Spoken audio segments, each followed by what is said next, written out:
What's up, fam? Welcome to another HawaiiSneakerheads.com sneaker video featuring FJ Cruz. We got to conversate with him, and he got to share his thoughts about the sneaker community from way back till now, and he got to share some of his favorite kicks. Let's go check it out.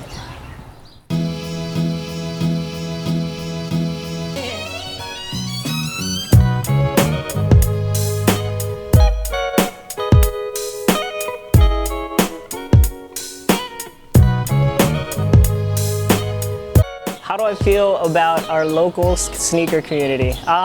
It's definitely bigger than it's ever been. You know, we have two House of Hoops here now. A shoe palace just opened up.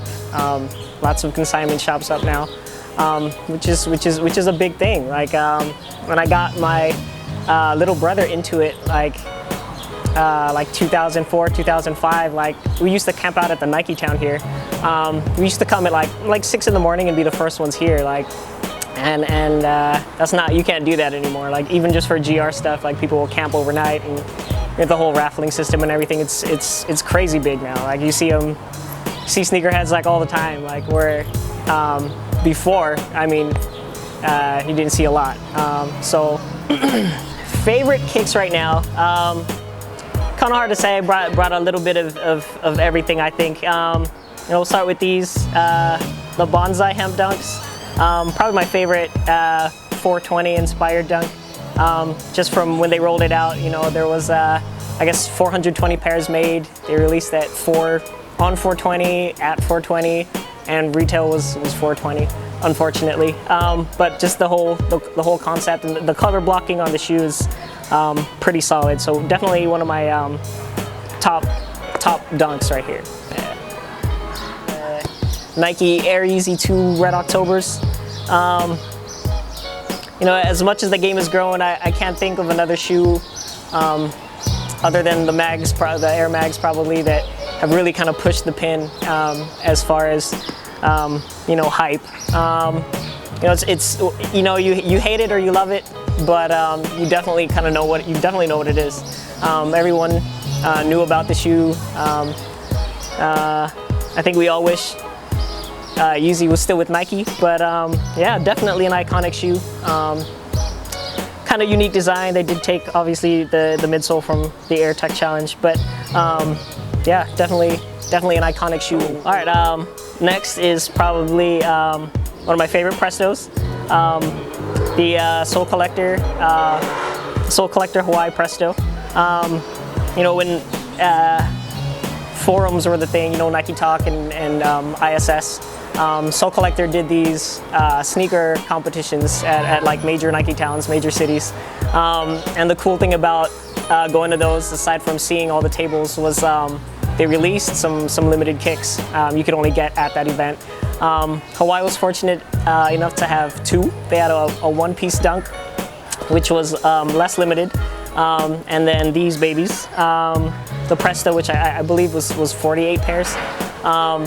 I wasn't fortunate enough to be able to fly back for the event, but I got my brother tickets and he scooped us a pair of each, which is great. Over the years, I've collected a couple more pairs, hoping to corner the market somehow. But definitely, you know, aside from the Hawaii ties, like just really clean looking shoe. The color blocking is great. It definitely has that Hawaii flair too. So. Up next is mine and a lot of other people's favorites, the Tokyo 5, which released only in Japan. Sadly, they didn't release a 10 half, which is my size.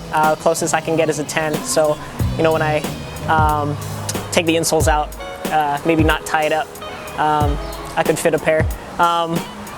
But another clean looking shoe. My wife is from Japan. We go up there twice a year.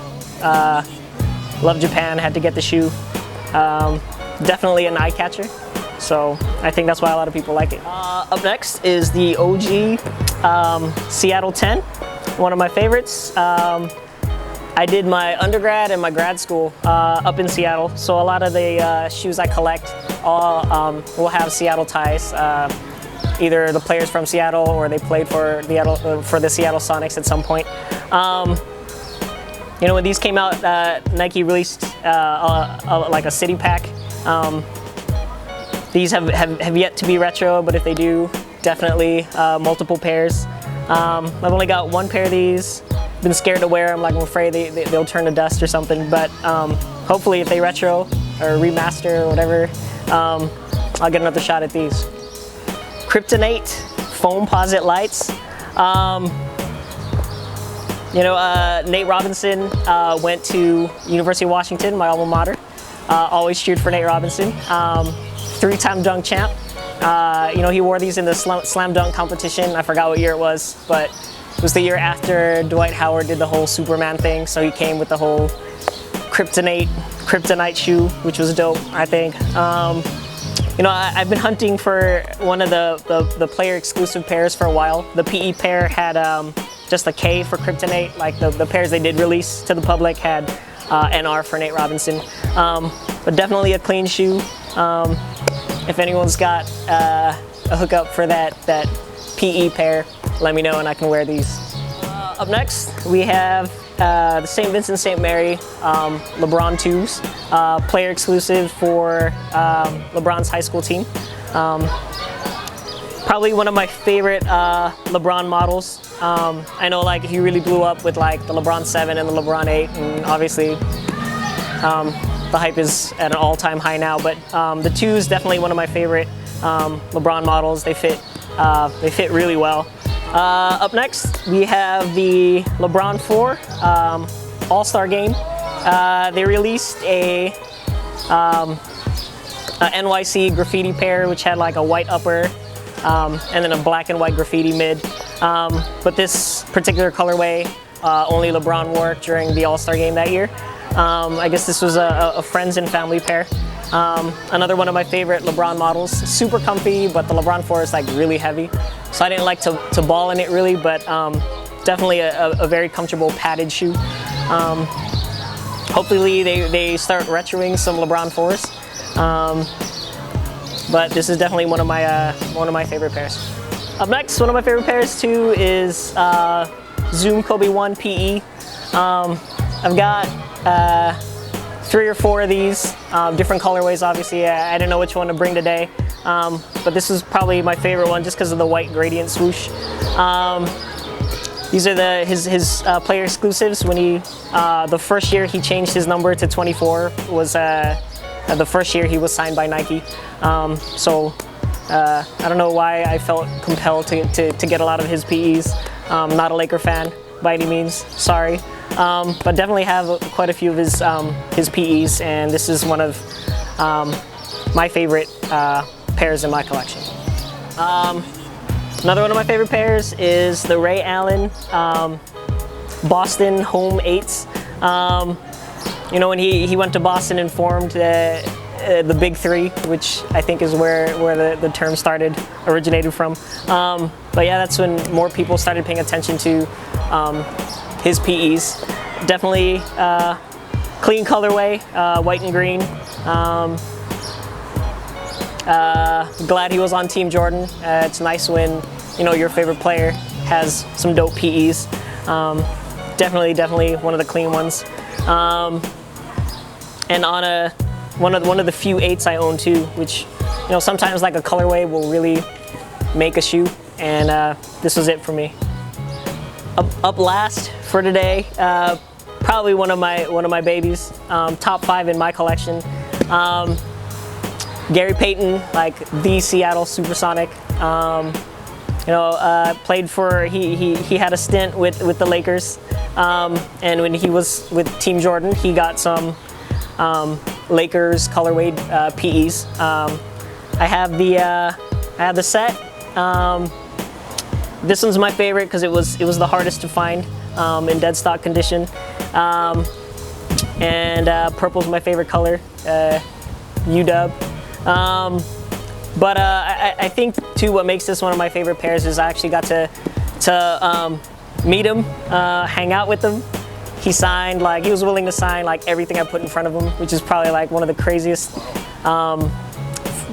experiences of my life, and definitely in my sneaker career, or whatever you want to call it. Definitely one of the crown jewels of my collection.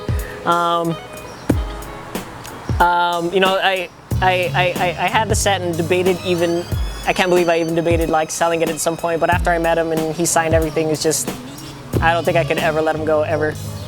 Shout outs. Shout out to Wabap. Me and my friends, we play in local basketball leagues here year round. We play like Golden State, but with zero cardio. Shout out to all the local sneaker boards. Hawaii Sneakerheads, Ron, thanks for having me. HSS, SGHI, SFU. Shout out to John at Truist. Coolest guy ever. Shout out to all the sneaker heads out there who buy shoes because they actually like them and not because social media dictates that you do. Yeah, bots are great, but you know, give deals to get deals. That's always been my motto. It's the best way to do business, I think. God bless. All right, fam. Thank you so much for watching. Until next time.